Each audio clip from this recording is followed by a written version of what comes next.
Welcome to this week's videocast product spotlight, camp spotlight. Today we have Tim Slukynsky with us from Lamplighter Hockey. Tim comes to us from all the way from Warroad, Minnesota.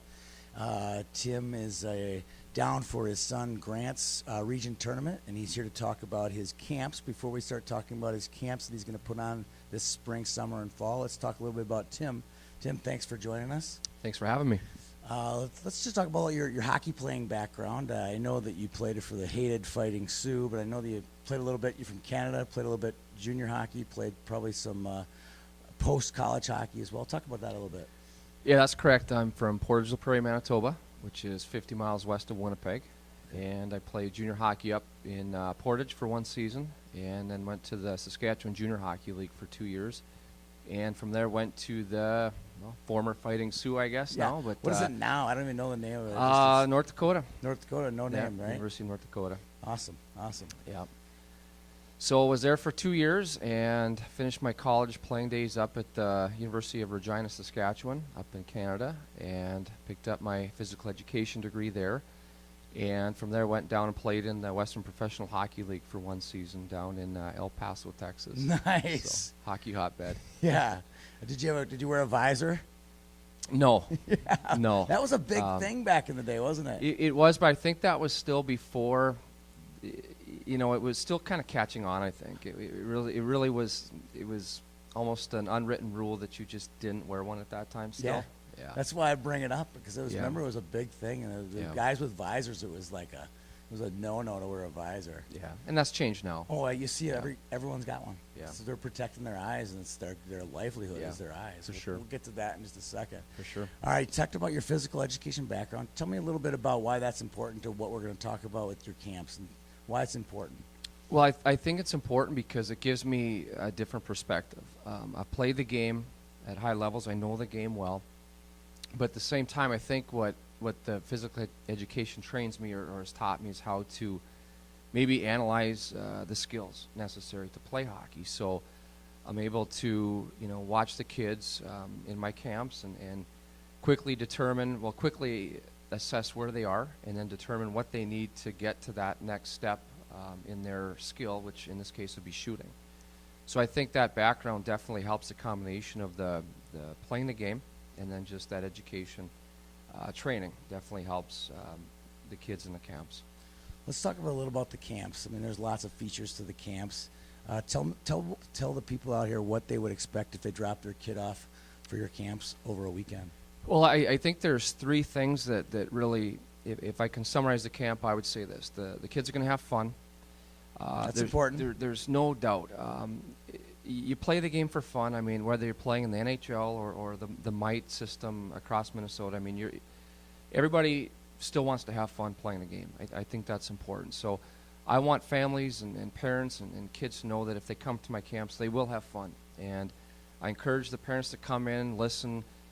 It's an open-door policy. I mean, they can listen and not participate, of course, but they're able to be out there if they want, and they can watch their kid and listen to what we're working on, and they can work on that when they leave the camp. So it's fun. I think that's important.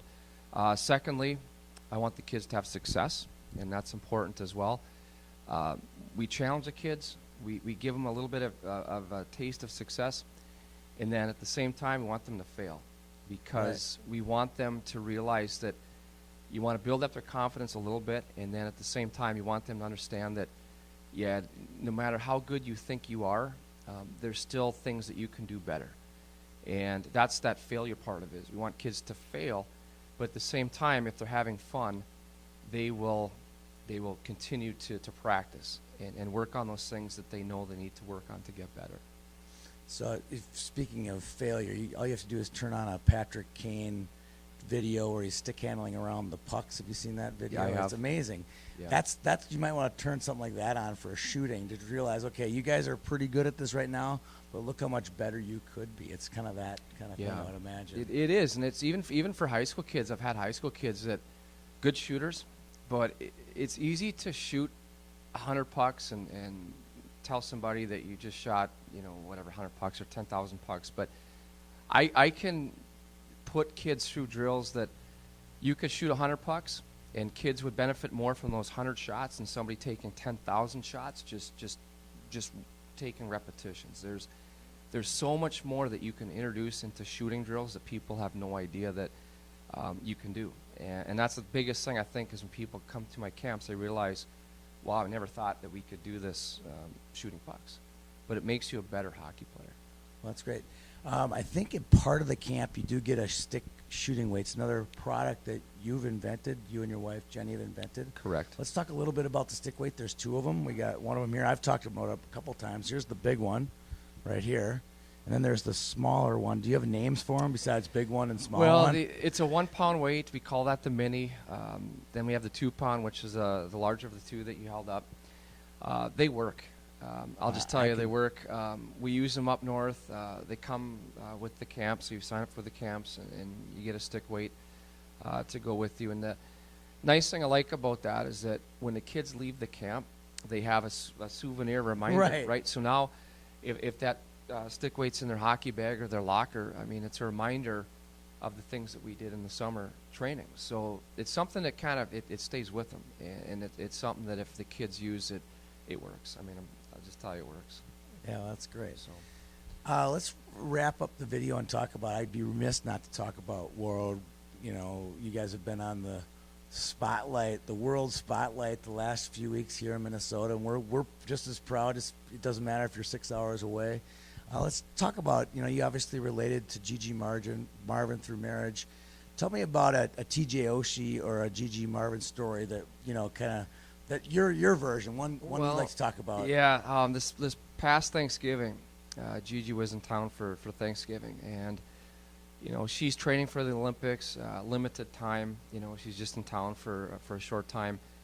So anyway, after Thanksgiving dinner, she was with her family for Thanksgiving. So my son Grant called her and invited her over to skate on the backyard rink, and sure enough, she came over. She was over within a few minutes, and she skated for probably an hour to an hour and a half out there with my two boys, Grant and Hampton, and it was pretty special.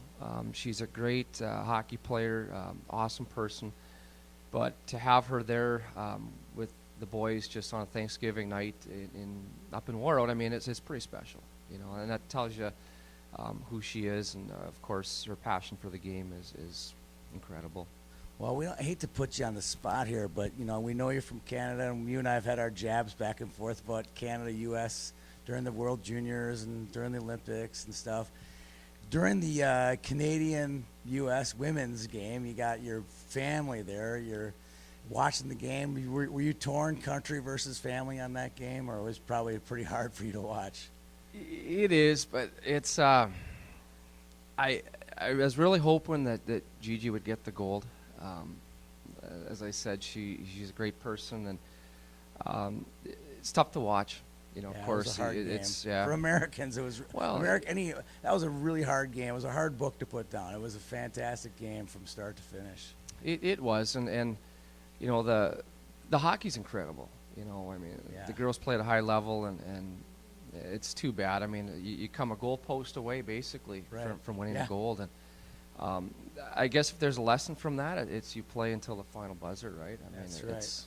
It's a good lesson for all of us. We'll finish up with this thought. I had a funny joke a friend said to me about, I don't even know her first name, her last name is Poulin. And she has the game-winning goal in the 2010 and the 2014 Winter Olympics. How'd you like to put that on your resume? That's just amazing. She's an amazing player. Yeah, her just in 2 games. I mean, she's made such a name for herself in 2 games. Yeah. Big time player. Yeah. Well, thanks for joining us. Check out our website. We have ads running all the way through May on YHH, getting you guys hooked up with the Lamplighter shooting camps with Tim Slukynsky. Tim, thanks for joining us. Good luck to your team the rest of the way this weekend. Yeah, thanks for having me. In regions, and maybe we'll see him state up in Crookston. Yeah, hopefully. Thank you. All right, take care. Thanks.